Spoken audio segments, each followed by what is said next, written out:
कैसे हो दोस्तों।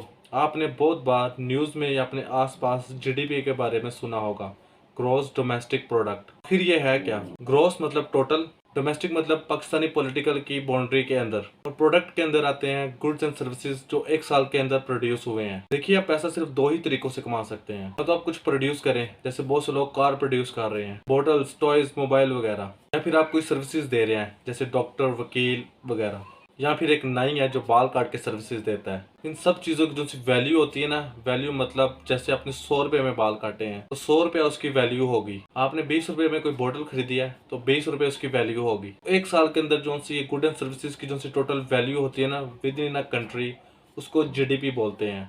अगर कोई यूएस की कंपनी इधर पाकिस्तान में आके इन्वेस्ट करेगी, प्रोडक्ट बनाएगी, तो पाकिस्तान की जीडीपी में कैलकुलेट होगा, यूएस की जीडीपी में कैलकुलेट नहीं होगा। इसको एक एग्जांपल से समझते हैं। मान ले कि कोई एक मॉल है, उसमें कोई शॉप कपड़े बेच रही है, कोई बाल काट रहा है, कोई डिफरेंट सर्विसेज प्रोवाइड कर रहा है, कोई बर्तन बेच रहा है, और हर फ्लोर पर गुड एंड सर्विसेज बेची जा रही हैं। अगर हम उस मॉल में हर एक चीज की कीमत नोट कर लें और अगले एक साल तक करते रहें और लास्ट में सारी चीजों को ऐड कर दें, तो वो उस मॉल की जीडीपी होगी। ठीक इसी तरह से एक कंट्री के अंदर पूरे साल में कितने गुड एंड सर्विसेज प्रोड्यूस हुए हैं, वो उसका जीडीपी होता है। तो पहली चीज ये कि जीडीपी कैलकुलेट करने की जरूरत ही क्यों पड़ रही है, क्यों इतने एफर्ट्स लगाए जा रहे हैं इसको कैलकुलेट करने के लिए। देखें, जीडीपी अगर हर साल ऊपर जा रहा है तो इसका मतलब प्रोडक्शन कंट्री के अंदर एक अच्छी हो रही है, कंट्री की इकोनॉमी अच्छी है। और अगर जीडीपी नीचे जा रहा है तो इसका मतलब कंट्री के अंदर good and services come produce हो रहे हैं। जब कम प्रोडक्शन होता है तो सेलिंग भी कम होती है, और जब कम सेलिंग होगी इसका मतलब जो बिजनेसेस हैं वो भी कम पैसा कमाएंगे, और कम पैसा कमाने का मतलब लोगों की परचेजिंग पावर कम हो रही है, इकोनॉमी डाउन हो रही है। जीडीपी से गवर्नमेंट को इकोनॉमी हेल्थ का पता चलता है और उसी के बेसिस पर गवर्नमेंट पॉलिसीज बनाती है। जब जीडीपी का डाटा आता है तो हमें अपनी शॉर्ट कमिंग्स का पता चलता है, और बिना शॉर्ट कमिंग्स का पता चलाए बगैर हम उनको सोल्व ही नहीं कर सकते।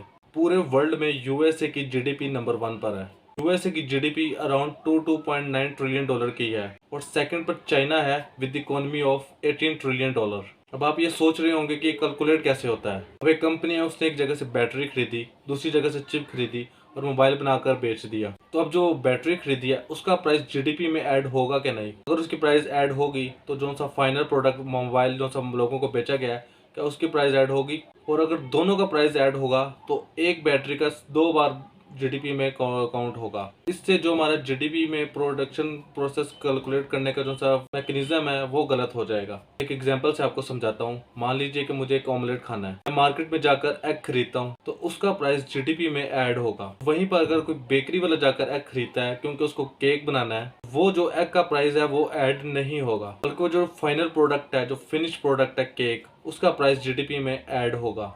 इसी तरह से हर प्रोडक्ट के लिए होता है। जीडीपी में गुड्स एंड सर्विसेज के साथ साथ इन्वेस्टमेंट भी काउंट होता है, और इन्वेस्टमेंट सबसे ज्यादा रिस्की है क्योंकि इसमें यही जानना पड़ता है कि कहाँ पर हमें इन्वेस्टमेंट करने से प्रॉफिट ही होगा, और इसके लिए काफी रिसर्च चाहिए होती है। तो ये करना और भी मुश्किल हो जाता है, जैसे कुछ अनएक्सपेक्टेड चीजें आ जाती हैं, जैसे कि आप देख सकते हैं कि कोरोना, क्योंकि कोविड के चलते हुए मार्केट एकदम से चेंज हो गई थी। उस टाइम काफी ज्यादा कंपनीज ऑलरेडी बंद हो गई थी और इन्वेस्टमेंट इससे भी ज्यादा रिस्की हो गई थी। और उस टाइम पर भी बहुत सारी ऐसी कंपनीज थी जो ना सिर्फ सस्टेन कर पाई बल्कि उन्होंने बहुत ज्यादा ग्रोथ भी की, और बहुत कंपनीज इतनी स्टेबल थी कि उन्हें बिल्कुल भी इफेक्ट नहीं हुआ इस चीज से।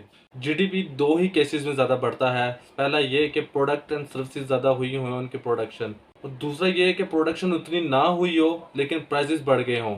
पहला केस है उसको हम कहते हैं रियल जीडीपी, जो दूसरा केस है जहाँ पर प्राइस बढ़ने की वजह से जीडीपी बढ़ा है, उसको हम कहते हैं नॉमिनल जीडीपी। इसलिए जब गवर्नमेंट आपके सामने जीडीपी का डाटा रखती है तो आपको ध्यान देना होगा कि वो रियल जीडीपी का डाटा है या नॉमिनल जीडीपी का डाटा है। जीडीपी का जो सब मेन पर्पज है वो है कंट्री में गुड एंड सर्विसेज का प्रोडक्शन बता सके।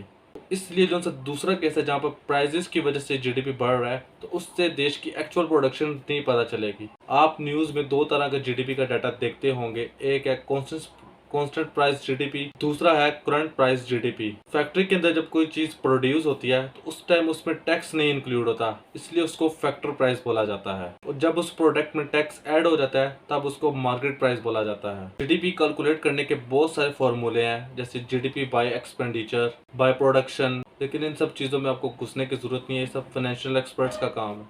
जब गवर्नमेंट आपके सामने जीडीपी का डाटा रखती है तो कुछ चीज़ों पर आपको बस ध्यान करना है, जैसे nominal GDP, real GDP, GDP at constant price है या जीडीपी एज करंट प्राइस है। जीडीपी दो तरह से कैलकुलेट होता है, एक एनुअली और दूसरा क्वार्टरली। एक साल में 4 क्वार्टर्स होते हैं और जो सा पहला क्वार्टर होगा वो पिछले एक क्वार्टर के कंपेयर में आएगा, ताकि हम बरसात के प्रोडक्शन को लास्ट ईयर के बरसात के प्रोडक्शन से कंपेयर कर सकें। और पाकिस्तान में जो गवर्नमेंट जीडीपी को इतने खास तरीके से मैनेज नहीं कर पा रही, इसलिए यहाँ पर जीडीपी रेट भी एनुअली बढ़ रहा है और अनएम्प्लॉयमेंट रेट भी साथ साथ बढ़ रहा है।